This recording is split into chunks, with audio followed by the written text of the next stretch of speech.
भाई अगर आप लास्ट मोमेंट पे पढ़ने आ रहे हो पेपर से पहले तो बिल्कुल सही जगह खुली अपने वीडियो। पीसीडी का मतलब होता है प्रोग्राम सेल डेथ।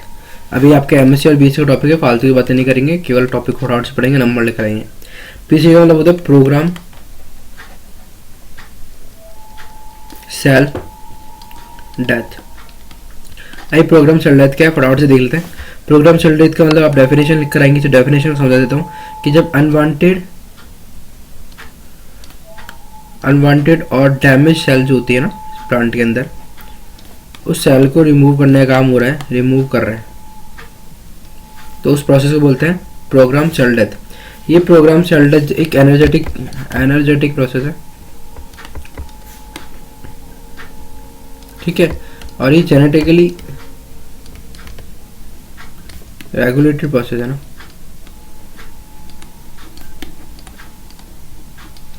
अब देखो प्रोग्राम सेल डेथ जो है एक प्रोसेस है, इसके दो टाइप्स होते हैं पीसीडी के।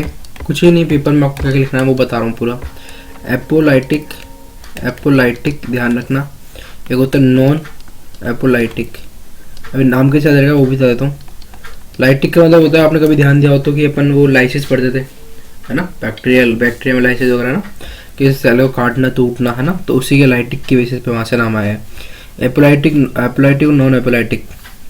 एपोलाइटिक कौन सी हो सकती है, जिसमें ना ऐसी सेल्स का ऐसी मतलब इसका टाइप में तो क्या करोगे आप कि टोनोप्लास्ट होता है ना, टोनोप्लास्ट का रप्चर होता है ना, टोनोप्लास्ट का रप्चर अगर फॉलो होता है ना, किसके द्वारा, क्लियरेंस ऑफ साइटोप्लाज्म के द्वारा। बस ये लाइन याद रखना, टोनोप्लास्ट,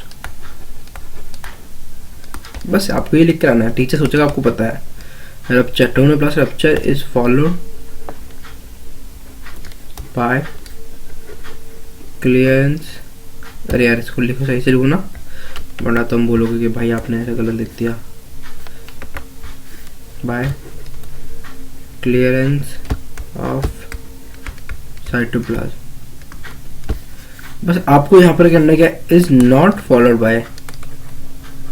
इसका मतलब क्या है, देखो टोनोप्लास्ट जब रप्चर होता है ना, उसको क्या पहले वो किसको फॉलो करता है, उसको फॉलो कौन करता है, क्लियरेंस ऑफ साइटोप्लाज्म, बट यहाँ फॉलो नहीं करता, बस इतने से ध्यान रखना। लेकिन आपको क्या रखना है, बस आपको लाइन याद रखनी, tonoplast rupture is followed by clearance of cytoplasm, और आप यहाँ लोगों tonoplast rupture is not followed by clearance of cytoplasm. ठीक है, ये बात समझ में आ गई।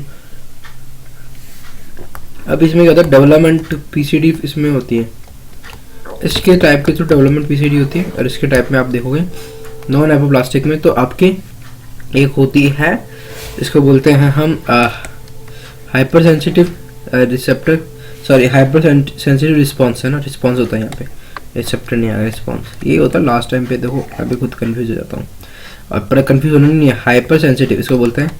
अब तो एचआर याद रखो यहाँ पे, और एक दूसरा होता है सिस्टमेटिक एक्वायर्ड रिस्पॉन्स, ऐसे यार ये क्या होता है उसको हम आगे समझते हैं।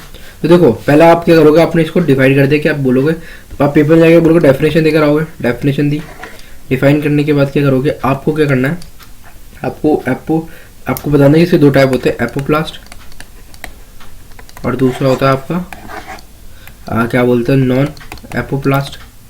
ठीक है, अब एपोप्लास्ट लिख दिया, इसके बाद अब आप इसको ना अगर चाहो तो आप इसको पहले लिख सकते हो, वरना आप डायरेक्ट बोलो कि इंपॉर्टेंस क्या है। इंपॉर्टेंस क्या है सकती है, इंपॉर्टेंस ये कि एक तो देखो डेवलपमेंट में इसका रोल है,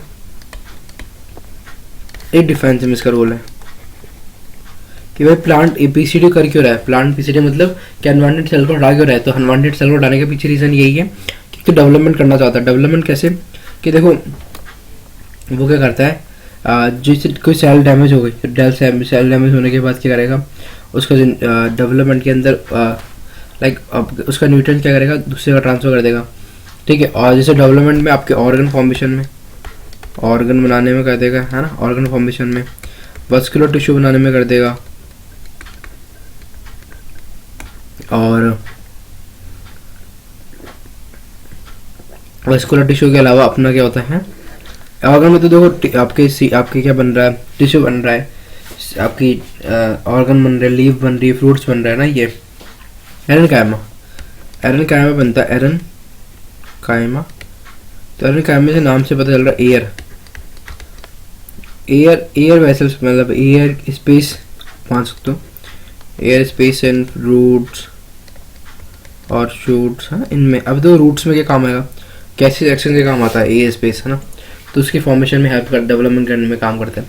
और डिफेंस में देखो, डिफेंस में आता है HR, जो मैंने अभी बात करी थी ना, HR और SHSAR। तो HAR होता है हाइपर सेंसिटिव। तो ये क्या होता है, एकदम से कोई पैथोजन की स्प्रेड को बचाता है। पैथोजन का स्प्रेड नहीं होने देता प्लांट में, बस आपको ध्यान रखना है।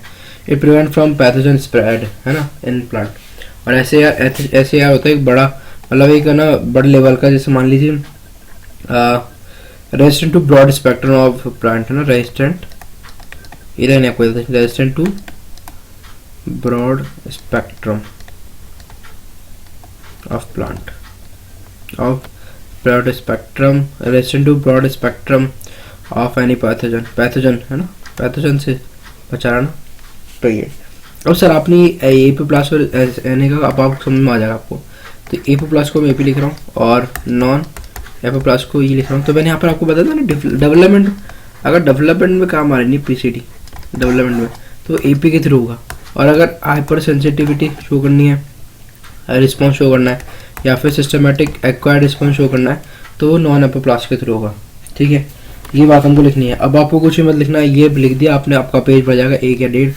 एंड देन फिर आप स्ट्रक्चर होगा किस तरह से सेल बनती है। तो सेल है, सेल के अंदर क्या रहा है, क्रोमेटिन कंडेंसेशन होता है। क्रोमेटिन कंडेंसेशन याद रखना, क्रोमेटिन कंडेंसेशन हुआ, ये है ना सेल होती है। फिर सेल क्रोमेटिन कंडेंसेशन के बाद क्या होता है,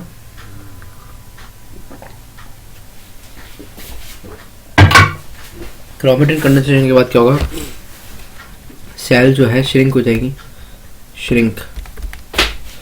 ठीक है, अनश्रिंक होके श्रिंक ऐसे स्ट्रक्चर है ना, श्रिंक अजीब सी सिकुड़ जाएगी।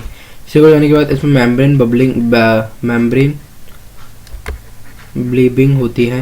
इसका मतलब क्या होता है, मेम्ब्रेन ब्लीबिंग का मतलब होता है ऐसे स्ट्रक्चर बन जाएगी, है ना, थोड़ी सी। एंड देन DNA फ्रैगमेंट होगा,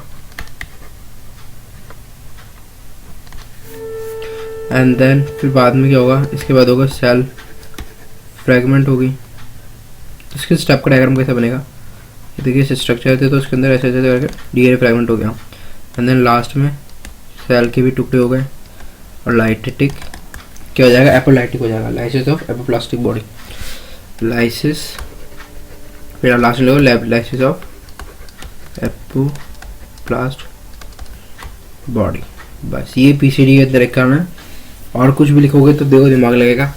एंड मोमेंट पे ये पासवर्ड में रिकॉर्ड बहुत अच्छा है। ठीक है, बस धन्यवाद। चलते हैं नई वीडियो में। सब्सक्राइब करना मत भूलो यार, इतनी मेहनत कर रहा हूँ आपके लिए।